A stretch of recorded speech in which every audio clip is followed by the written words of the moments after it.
السلام علیکم ورحمۃ اللہ۔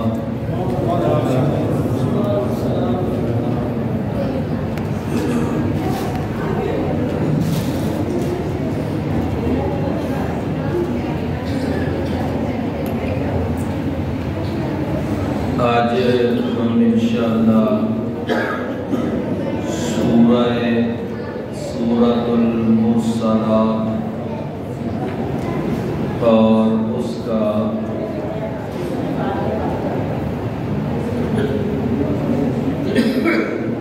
سبق نمبر 60 ہے، وہ انشاءاللہ پڑھیں گے۔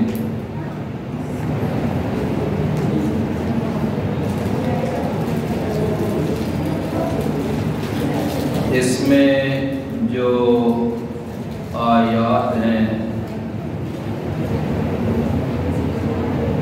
کہ انطلقوا الی ما کنتم بہ تکذبون، یہاں سے آگے انشاءاللہ آج ہم پڑھیں گے۔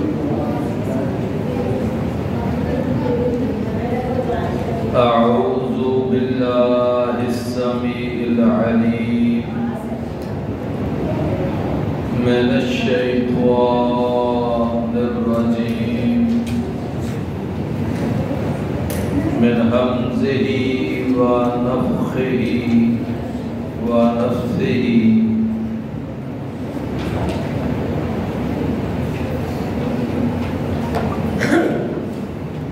انطلقوا الی ما کنتم بہ تکذبون۔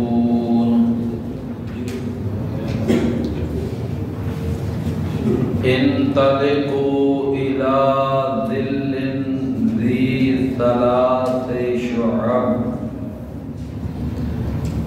لا ظلیل ولا یغنی من اللہب۔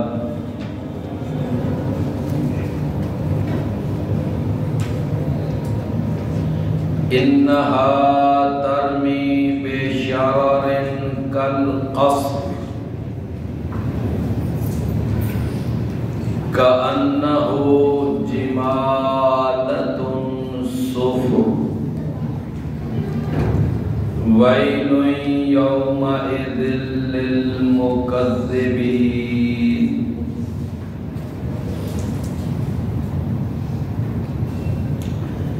انطلقوا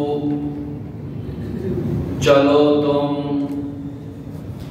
الی ما کنتم بہ تکذبون، اس کی طرف کے جس کو تم جھٹلایا کرتے تھے۔ انطلقوا چلو تم الی ظل ذی ثلاث شعب، ایک ایسے سائے کی طرف کہ جو 3 شاخوں والا ہے، 3 شاخوں والا ہے۔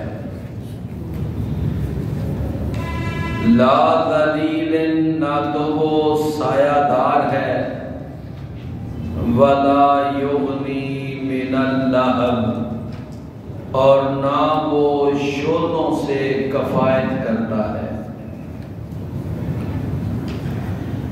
انہا ترمی بشرر، بے شک وہ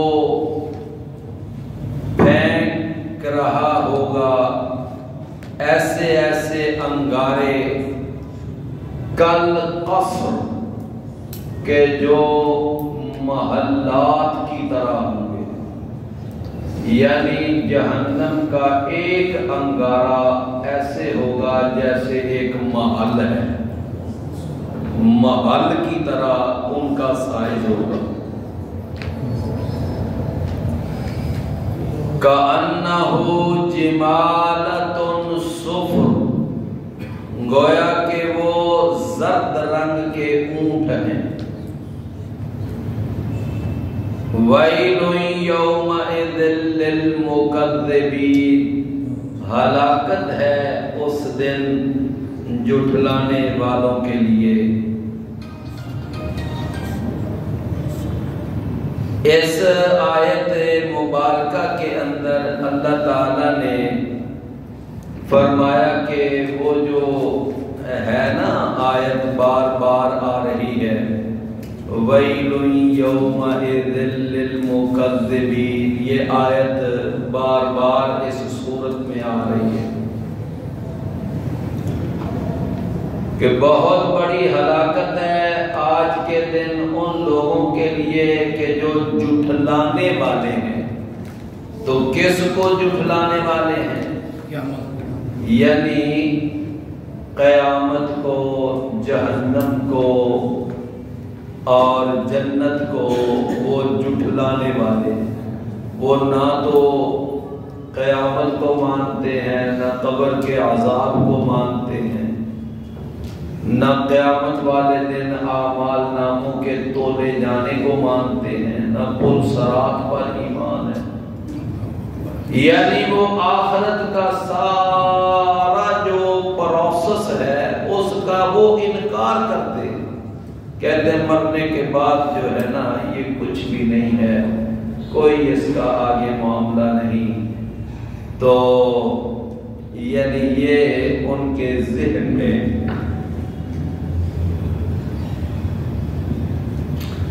تو اللہ تعالیٰ نے فرمایا کہ جب قیامت کا دن ہوگا ہمارے فرشتے وہ پھر ان کو ہانکیں گے، ان کو آگے چلائیں گے اور ساتھ کیا کہیں گے؟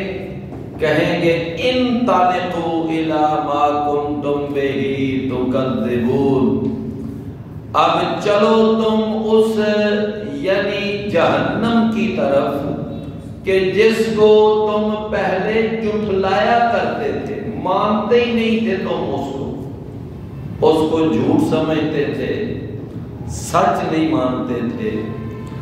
تو آج جو ہے نا تم اس جہنم کی طرف چلو، اس جہنم کی طرف کہ جس کو تم کیا کرتے تھے؟ جھٹلایا کرتے تھے۔ فرمایا کہ انطلقوا الی ظل، چلو تم اب ایک ایسے سائے کی طرف، ذی ثلاث شعاب، کہ وہ سایہ وہ 3 شاخوں والا ہے۔ کتنی شاخوں والا ہے؟ یعنی جب وہ نیچے سے نکلتا ہے تو وہ ایک سایہ ہوتا ہے، لیکن آگے جا کر وہ 3 شاخوں میں 3 یعنی حصوں میں تقسیم ہو جاتا ہے، آگے اس کی 3 شاخیں بن جائیں گی۔ یہ جو لفظ ہے نا شعب، شعب اس کا معنی ہوتا ہے یعنی شاخیں۔ کیا معنی ہے؟ شاخیں۔ شعبۃ، شعبۃ ایک شاخ کو کہتے ہیں۔ یہ جو درخت ہوتا ہے نا، درخت، تو درخت کی جو ایک شاخ ہوتی ہے اس شاخ کو کیا کہتے ہیں؟ شعبۃ۔ اور جو زیادہ شاخیں ہوں وہ جمع بن جاتی ہے تو وہ کہتے ہیں شعب، شاخیں۔ آپ میں سے کتنے بھائی ہیں ماشاءاللہ انہوں نے ایک حدیث ہے صحیح بخاری کی، بڑی معروف حدیث ہے، وہ سنی ہوگی کہ نبی کریم صلی اللہ علیہ وسلم نے بیان کیا کہ الایمان بضع و ثلاثون شعبہ، کہ ایمان جو ہے نا اس کی 70 سے کچھ اوپر شاخیں ہیں۔ بضع و ثلاثون شعبہ، یہ بضع کا جو لفظ ہوتا ہے نا یہ 3 سے اوپر سے لے کر 9 تک یہ دلالت کرتا ہے، یعنی 3 سے لے کر کس پر دلالت کرتا ہے؟ 9 تک۔ یعنی اس کا مطلب یہ ہے کہ جب نبی صلی اللہ علیہ وسلم نے فرمایا کہ الایمان بضع و ثلاثون شعبہ، کہ ایمان کی 70 سے کچھ اوپر شاخیں ہیں، تو وہ جو اوپر شاخیں ہیں نا وہ کتنی ہیں؟ یعنی وہ 73 سے اوپر ہیں اور 79 سے نیچے ہیں، 79 تک وہ 74 بھی ہو سکتی ہیں، 75 بھی ہو سکتی ہیں، 76 بھی ہو سکتی ہے، 77 78 اور 79 بھی ہو سکتی ہے۔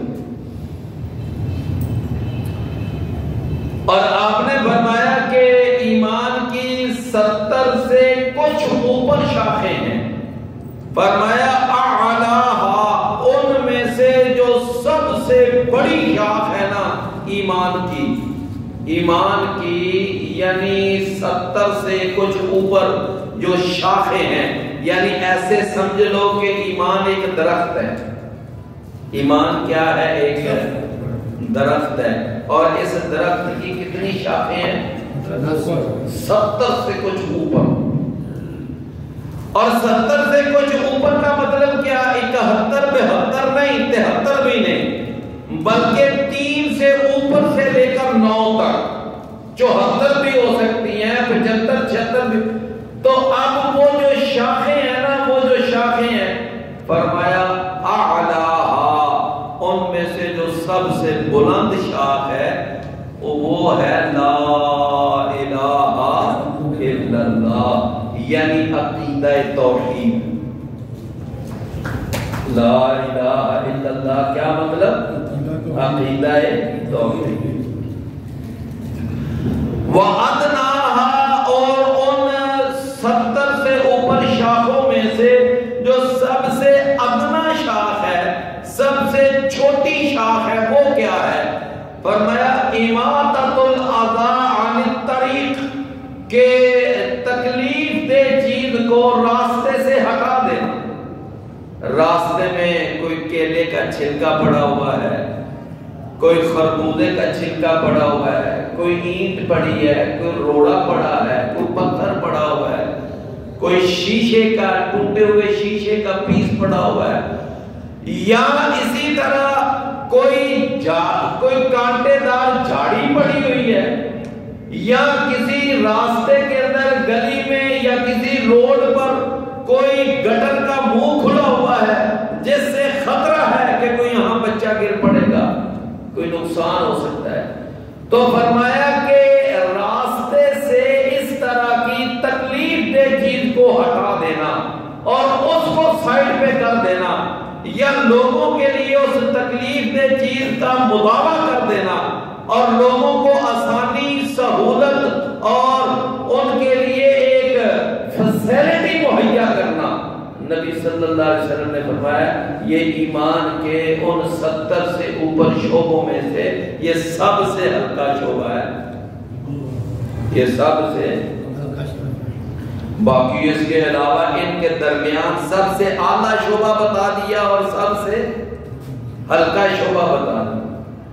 باقی اس کے اندر پھر جناب آگے نماز قائم کرنا ہے، روزہ رکھنا ہے، زکوٰۃ دینی ہے، پھر حج کرنا ہے، عمرہ کرنا ہے، اور اس کے علاوہ آگے پھر وہ سارے تلاوت کرنا، جہاد کرنا، اور پھر یہ سارے جتنے بھی شعبے ہیں یہ ان کے علاوہ ہیں۔ سب سے اعلیٰ شعبہ بتا دیا اور سب سے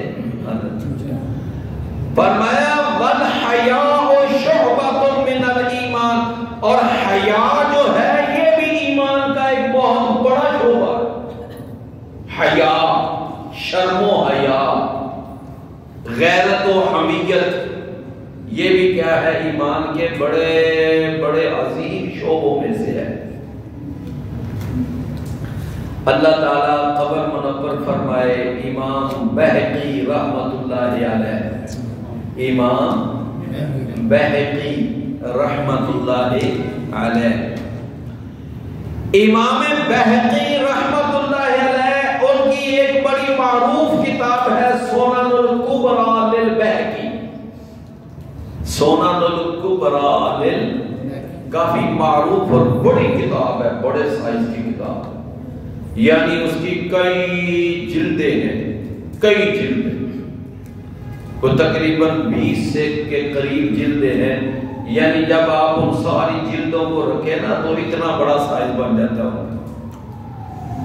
تو ایک تو ان کی یہ معروف کتاب ہے نا سنن الکبریٰ للبہقی، ایک ان کی کتاب ہے 8 جلدوں میں، اس کتاب کا نام ہے شعب الایمان للبہقی، یعنی امام بہقی کی کتاب ہے شعب الایمان، ایمان کے شعبے اس کے اندر بیان کیے، اور اسی حدیث کو انہوں نے بنیاد بنایا کہ ایمان کی 70 سے کچھ اوپر شاخیں ہیں، پھر وہ اپنی کتاب کے اندر نہ ایک ایک شاخ بیان کرتے جاتے ہیں، پہلی سب سے بڑی شاخ یہ ہے، پھر اس کے بعد دوسری شاخ، تیسری شاخ، چوتھی شاخ، پانچویں شاخ، بیان کرتے کرتے کرتے انہوں نے 70 سے اوپر شاخیں بیان کی۔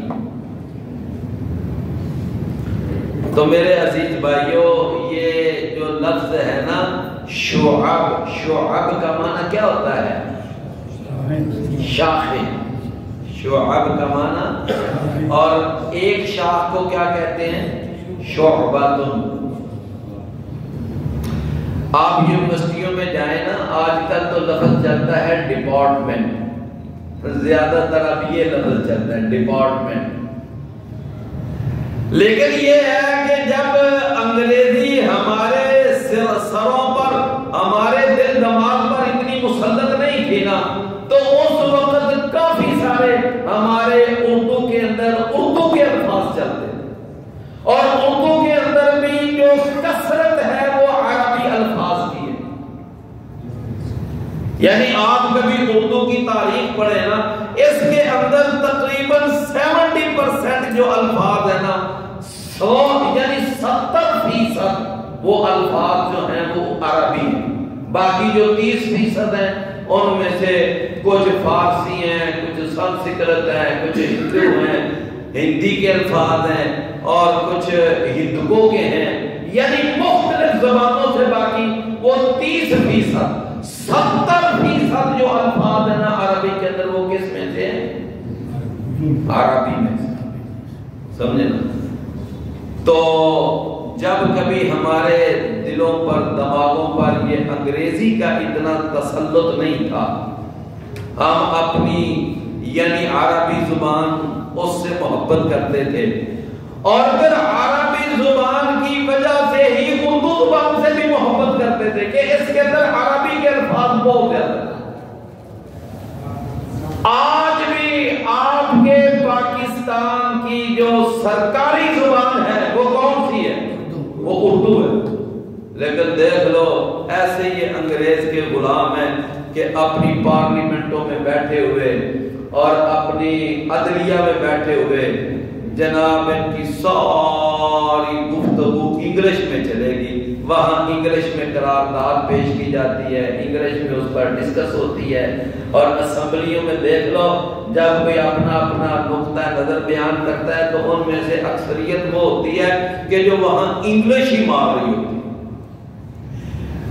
اور عربی زبان کا حال یہ ہے کہ سورۃ الاخلاص تک یاد نہیں ہے، سورۃ الفاتحہ یاد نہیں ہے، آیت الکرسی یاد نہیں ہے، باقی تو اور کیا ہونا ہے، لیکن انگلش ایسے فر فر فر فر بولیں گے جیسے یہ انگریزوں کی بچی۔ تو میں عرض یہ کر رہا تھا کہ جب ہمارے اوپر یہ انگلش اتنی مسلط نہیں تھی، ہم اپنی اردو زبان سے زیادہ محبت کرتے تھے، اور اردو زبان کو ہم بڑی ترجیح دیا کرتے تھے، تو ہماری یونیورسٹیوں کے اندر یہ چلتا تھا شعبہ اسلامیات، شعبہ سائنس، شعبہ جغرافیہ، شعبہ فلان، شعبہ فلان، شعبہ ایسے ہی چلتا تھا۔ تو شعبہ کا معنی کیا ہوتا ہے؟ شاخ۔ اس کا مطلب ہے یہ یونیورسٹی جو ہے یہ ایک درخت ہے، اور اس کے مختلف یہ جو یعنی آگے الگ الگ سبجیکٹ کے اوپر یہ جو شعبے ہیں، یہ سارے شعبے اس یونیورسٹی، اس درخت کی وہ شاخیں ہیں۔ کیا ہے اس کی؟ شاخیں ہیں۔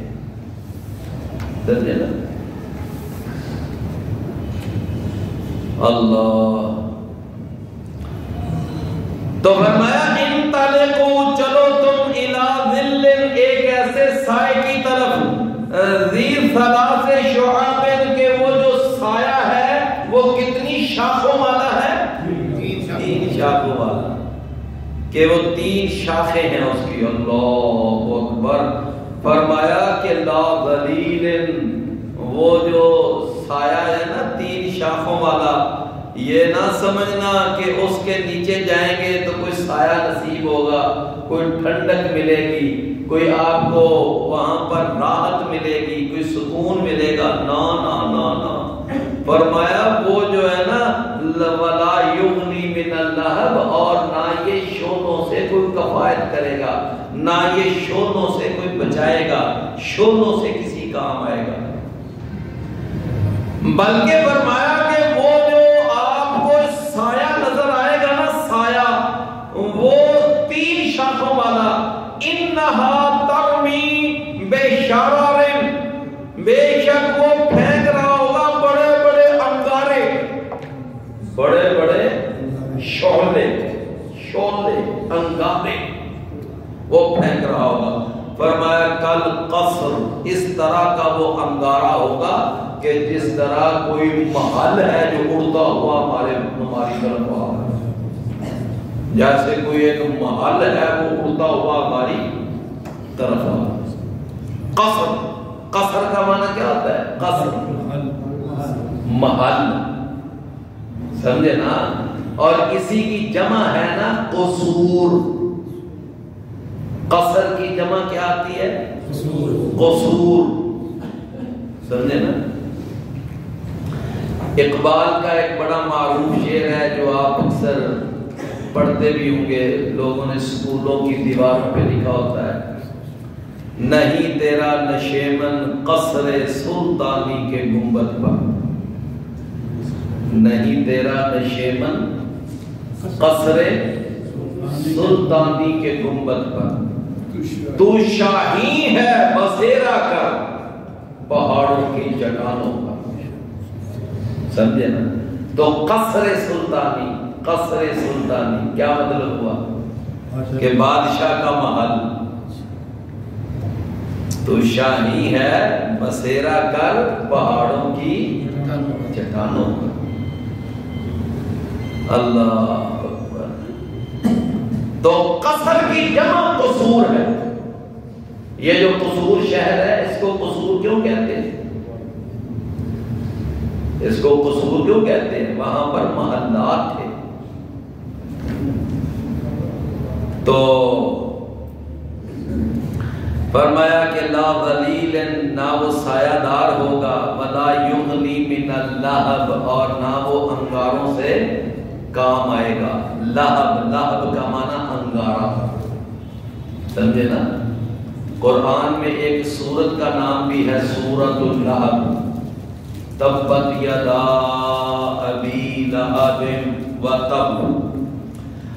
ابو لہب کو جو ابو لہب کہا جاتا تھا، کیوں؟ اس لیے کہ وہ ظالم اتنا خوبصورت تھا اور اس کا اتنا سرخ اور سفید رنگ تھا کہ اس کا چہرہ ایسے یعنی سلگتے ہوئے انگارے کی طرح، سلگتے ہوئے انگارے کی طرح اس کا چہرہ.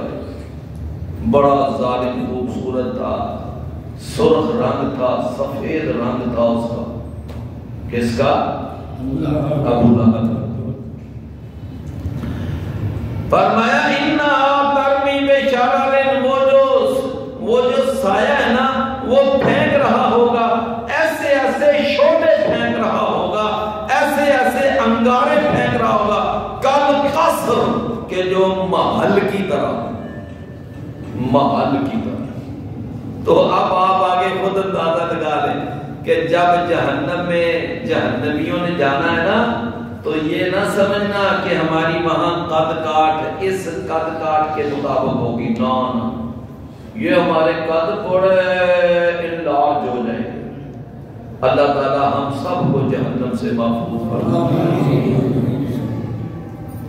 جب جہنمی جہنم میں جائیں گے تو ان جہنمیوں کے قد بڑے بڑے بڑے. میرے بھائیوں، یہاں تک کہ حدیثوں میں آتا ہے کہ ان کا ایک ایک دانت اتنا بڑا ہو جائے گا، ان کا بازو اتنا بڑا ہو جائے گا، اور پھر جناب ان کے کندھوں کی چوڑائی میلوں تک پھیل جائے. بڑے بڑے جسم.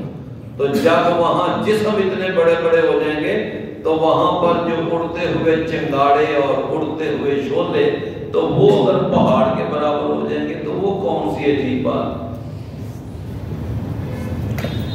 فرمایا انہا ترمی بشرر، بے شک وہ پھینک رہی ہوگی، وہ جو ہے نا جہنم جو ہے وہ پھینک رہی ہوگی بشرر، ایسے ایسے شعلے. اللہ، ایسے ایسے شعلے. اللہ اکبر. وہ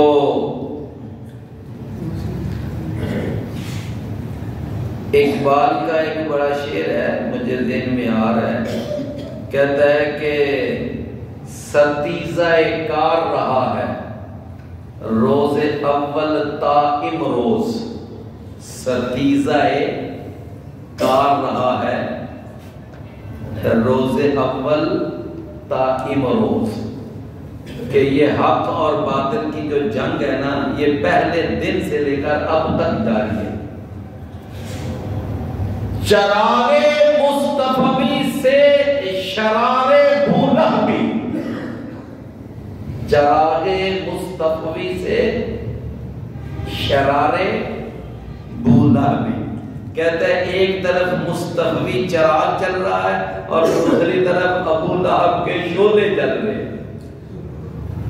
ایک طرف مصطفیٰ کا چراغ ہے، یعنی نبی صلی اللہ علیہ وسلم کی دعوت، آپ کا مشن، آپ کا منہج، آپ کی شریعت، آپ کی لائن، اس کو اس نے کیا تشبیہی چراغ.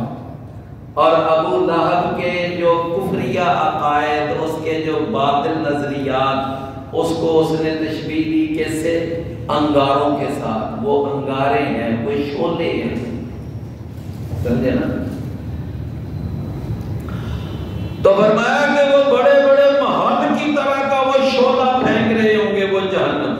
کأنہ جمالۃ صفر، ایسے لگ رہا ہوگا کہ جیسے یہ کیا ہے، ایسے لگ رہا ہوگا کہ جس طرح یہ یعنی زرد رنگ کے اونٹ ہیں، زرد رنگ کے اونٹ. سمجھے نا بھئی؟ آگ جب جل رہی ہو تو آپ کبھی اس کو غور سے دیکھیں تو وہ آپ کو زرد رنگ کی نظر آئے، اور جب وہ شعلے ایسے ایسے اوپر اٹھ رہے ہوں گے تو ایسے لگے گے کہ جیسے اونٹ ہے. جیسے کیا ہے؟ اونٹ. اللہ. ویل یومئذ للمکذبین، بہت بڑی ہلاکت ہے اس دن جھٹلانے والے. اچھا، یہ جو ہے نا، یہ شعلے، یہ سایہ، یہ دھواں اور یہ سارا کچھ، یہ کن کے لیے ہے؟ یہ جہنمیوں کے لیے. سمجھے نا؟ یہ سایہ کن کے لیے ہے؟ جس سایہ کی 3 شاخیں ہو جائیں گی اور وہ سایہ جو ہے اس کے اندر سے شعلے نکلیں گے، اور وہ شعلے جو ہیں ایسے نکلیں گے جس طرح محل ہوتے ہیں اور جس طرح زرد رنگ کے اونٹ ہوتے ہیں، ایسے نکلیں گے وہ شعلے. یہ جو انتہائی گرم اور آگ برساتے ہوئے، شعلے برساتے ہوئے یہ جو سایہ، حدیث میں آتا ہے، حدیث میں آتا ہے نبی کریم صلی اللہ علیہ وسلم نے فرمایا کہ جب جہنمی جہنم کی آگ میں جل کر سخت اکتا جائیں گے نا، ہر وقت بس جہنم میں جلنا جلنا جلنا، تو ایک دن کیا دیکھیں گے کہ دور ان کو نہ جہنم کے اندر ہی ایسے نہ سایہ سا نظر آئے گا کہ جیسے سایہ ہے. اب وہ سارے بڑے خوش ہوں گے، کہیں گے کتنا عرصہ ہی بیت گیا ہے، کبھی نہیں سایہ دیکھا. ہر روز جلتے ہیں، ہر روز جلتے ہیں، سڑتے ہیں، سڑ کر پھر مر جاتے ہیں، مرنے کے بعد پھر زندہ ہو جاتے ہیں. یعنی نہ موت آتی ہے، نہ ہم زندہ ہیں، نہ مردہ ہیں. کیا زندگی، جی کے مرتے ہیں، مر کر جیتے. تو وہ جب سایہ دیکھیں گے نا تو بڑے خوش ہوں گے جہنمی. اب وہ سارے اس کی طرف ایسے بھاگتے ہوئے ملے. تو جب وہاں پر جائیں گے نا اس سائے کے نیچے تو وہ سایہ ایسے 3 شاخوں والا بن جائے گا اور اس کے بعد اس سائے کے اندر سے محل کی طرح کے بڑے بڑے انگارے گریں گے. محل کی طرح کے بڑے بڑے انگارے. یعنی وہ سمجھے تھے کیا کہ یہ سایہ ہے، لیکن وہاں جا کر کیا ملے گا ان کو؟ بڑے بڑے آگ کے انگارے.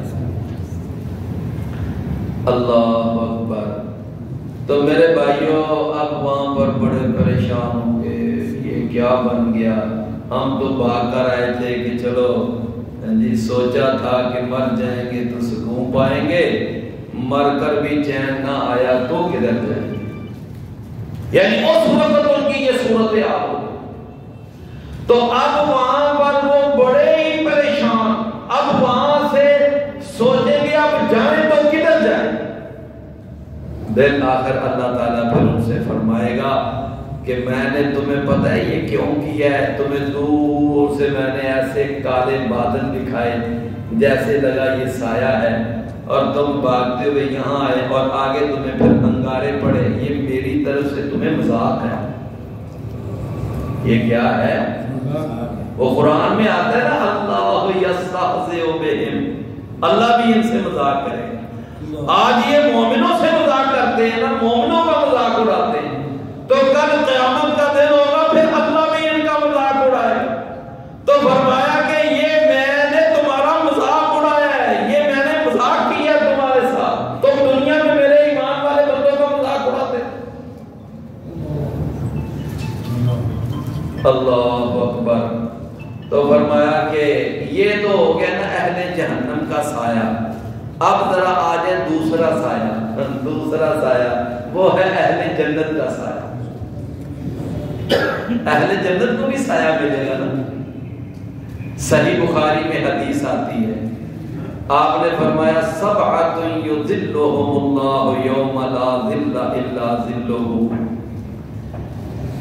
کہ 7 وہ افراد ہوں گے کہ جن کو اللہ قیامت والے دن سایہ مہیا کرے گا.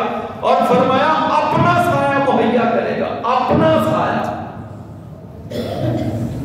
اور موطا امام مالک کے اندر یہ وضاحت موجود ہے کہ اپنا سایہ، اس کا مطلب کیا ہے کہ اللہ اپنے عرش کا سایہ مہیا کرے، اپنے عرش کا سایہ مہیا کرے.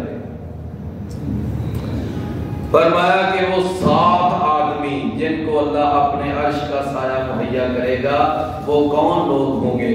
ان میں سے ایک وہ خوش نصیب ہے الامام العادل، کہ جو دنیا میں حکومت کرتا تھا، دنیا میں نظام حکومت چلاتا تھا، لیکن انصاف کے ساتھ ڈنڈی نہیں مارتا.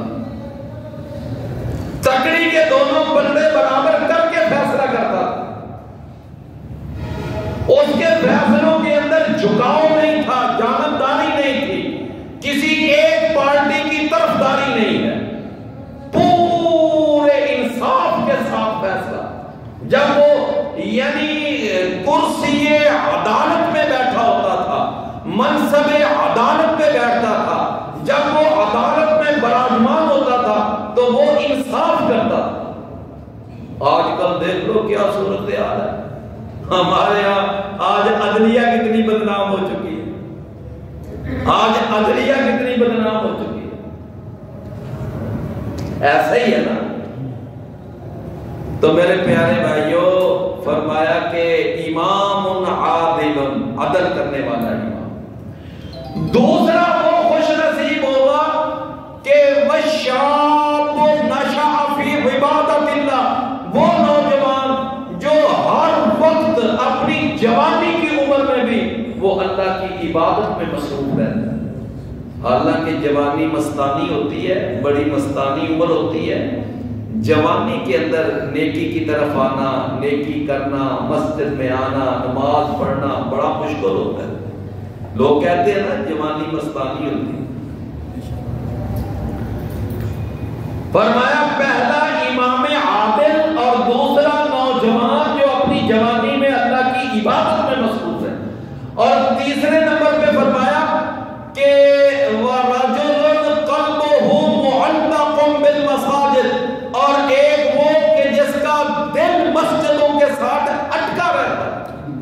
ہر وقت مسجد کے ساتھ اس پہ توجہ، ایک نماز پڑھتا ہے اگلی نماز کا فکر، اگلی پڑھتا ہے اس سے اگلی کا فکر، بس اس کا دل مسجد کے ساتھ اٹکا ہے. سمجھے؟ چوتھے نمبر پر آپ نے فرمایا کہ وَرَجُلَانِ تَحَابَّا فِي اللَّهِ اجْتَمَعَا عَلَيْهِ وَتَفَرَّقَا عَلَيْهِ، کہ کچھ ایسے آدمی ہوتے ہیں کہ وہ اللہ کی خاطر محبت کرتے ہیں، اللہ کے لیے ہی وہ ایک دوسرے کے ساتھ اکٹھے ہوتے ہیں اور اللہ کی خاطر ہی وہ ایک دوسرے سے جدا ہوتے ہیں. ان کی محبتیں بھی اللہ کے لیے اور ان کی نفرتیں بھی اللہ کے لیے جوڑتے ہیں، اللہ کے لیے توڑتے ہیں، اللہ کے لیے دیتے ہیں، اللہ کے لیے لیتے ہیں، اللہ کے لیے محبت، اللہ کے لیے نفرت، اللہ کے لیے دوستی، اللہ کے لیے دشمن. یہ ہے. یہ کتنے ہو گئے؟ چار. پہلا امام عادل، دوسرا نوجوان جو جوانی میں بھی اللہ کی عبادت کرتا ہے، تیسرا جس کا دل ہر وقت مسجد کے ساتھ اٹکا رہتا ہے، چوتھا جو اللہ کی خاطر محبت کرتا ہے اور اللہ کی خاطر نفرت کرتا ہے. پانچواں آپ نے فرمایا وَرَجُلٌ دَعَتْهُ امْرَأَةٌ ذَاتُ حَسَبٍ وَجَمَالٍ فَقَالَ إِنِّي أَخَافُ اللَّهَ، کہ وہ نوجوان جس کو یعنی ایک خوبصورت اور حسب و نسب والی عورت اس کو دعوت گناہ دیتی ہے اور وہ اس کی دعوت گناہ کو ٹھکرا دیتا ہے، وہ کہتا ہے میں اللہ سے ڈرتا ہوں. جیسا کہ یوسف علیہ السلام کا واقعہ آپ کے سامنے.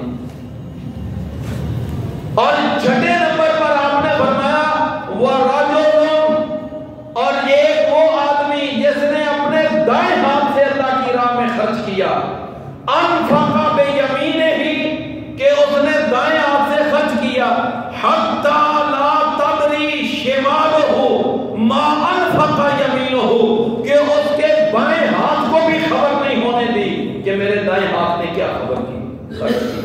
اتنا چھپا کر، اتنا چھپا کر. بھائی حالانکہ دونوں ہاتھ انسان کے جسم کا حصہ ہیں. فرمایا دائیں ہاتھ سے خرچ کرتا ہے، بائیں کو بھی پتہ نہیں لگنے دیتا. کیا مطلب ہے اس کا؟ کہ کسی کو کانوں کان خبر نہیں ہوتی. لیکن یہاں پر میں ایک بات چھوٹی سی عرض کروں، ذرا غور سے سننا. آج ہم اس جگہ خرچ کرنے کو بڑا پسند کرتے ہیں جہاں پر پتہ ہونا کہ میری وہاں پکچر بنے گی، ہے نا؟ میری یہاں پکچر بنے گی، میں میڈیا پہ آؤں گا اور جناب میری آگے وہ پکچر وائرل ہوگی، پھر آگے نیٹ پہ جائے گی، یوٹیوب پہ چڑھے گی، فیس بک پہ آئے گی. میری آپ بات سمجھ لینا کہ میں اس طرح کسی کو چیک پکڑا رہا ہوں، کسی کو چابی پکڑا رہا ہوں، کسی کو مشین پکڑا رہا ہوں، کسی کو سوٹ پکڑا رہا ہوں، یا کسی کو کوئی میں چیز دے رہا ہوں اور میری تصویر بن رہی ہے، لوگ دیکھیں گے، دور دور تک رشتہ داروں میں تذکرہ ہوگا، دوست احباب تک میری یہ تصویر جائے گی. میں اس جگہ پر آج ہم خرچ کرنا پسند کرتے ہیں جی. لیکن جہاں پتہ ہے نا کہ یہاں کوئی تصویر نہیں بننی، یا کسی کو پتہ ہی نہیں چلنا، کسی کو کانوں کان خبر نہیں ہونی، میرے بھائیوں وہاں پر خرچ کرنا ہمارے لیے بڑا ہی مشکل. میں یہ نہیں کہتا کہ کوئی خرچ نہیں کرتے ہیں، کئی ایسے لوگ ہیں ایسے اندر کھاتے کسی کو دے دیتے ہیں، کسی کو دوسرے تیسرے بندے کو پتہ ہی نہیں چلتا. ہیں ایسے خوش نصیب ہیں اس طرح کے لوگ الحمدللہ. لیکن میں بات کر رہا ہوں اکثریت کی. اکثریت کا یہ حال ہے. تو نبی کریم صلی اللہ علیہ وسلم نے کیا فرمایا؟ آپ نے فرمایا کہ ایک آدمی چھٹے نمبر پر وہ آدمی ان لوگوں میں شامل ہوگا جن کو اللہ اپنا یعنی اپنے عرش کا سایہ نصیب کرے گا کہ جس دن اس سائے کے سوا کوئی سایہ نہیں ہوگا. ہاں جی. ان میں سے چھٹے نمبر پر کون ہے؟ جو خفیہ خرچ کرتا ہے، چھپا کر خرچ کرتا ہے. فرمایا 7ویں نمبر پر کون وہ شخص ہوگا وَرَجُلٌ ذَكَرَ اللَّهَ خَالِيًا کہ چھٹا وہ آدمی جس نے خلوت میں بیٹھ کر اللہ کو یاد کیا فَفَاضَتْ عَيْنَاهُ اور اللہ کو یاد کیا، اللہ کی کبریائی، اللہ کا جلال، اللہ کی عظمت، اللہ تعالیٰ کا یعنی کہ وہ جاہ و جلال اس کے ذہن میں آیا، بس وہ اس کے ساتھ ہی اس کی آنکھوں سے آنسو بہہ گئے۔ فرمایا وَرَجُلٌ ذَكَرَ اللَّهَ خَالِيًا فَفَاضَتْ عَيْنَاهُ تو اس کی آنکھوں سے آنسو بہہ پڑے۔ یہ کتنے آدمی ہو گئے؟ 7۔ انطلقوا الی ظل چلو تم اس سائے کی طرف ذی ثلاث شعب کہ جو 3 شاخوں والا ہے۔ فرمایا لا ظلیل ولا یغنی من اللہب نہ تو وہ سایہ دار ہوگا اور نہ وہ شولوں سے کفایت کرے گا۔ فرمایا انہا ترمی بشرار بے شک وہ پھینک رہا ہوگا ایسے ایسے شرارے، ایسے ایسے انگارے، ایسے ایسے شعلے۔ فرمایا کل قصر کہ جو محل کی طرح ہوں گے۔ فرمایا کأنہ جمالۃ صفر ایسے لگے گا کہ جس طرح یہ زرد رنگ کے اونٹ ہیں۔ ویل یومئذ للمکذبین ہلاکت ہے اس دن، بہت بڑی ہلاکت ہے اس دن جھٹلانے والے۔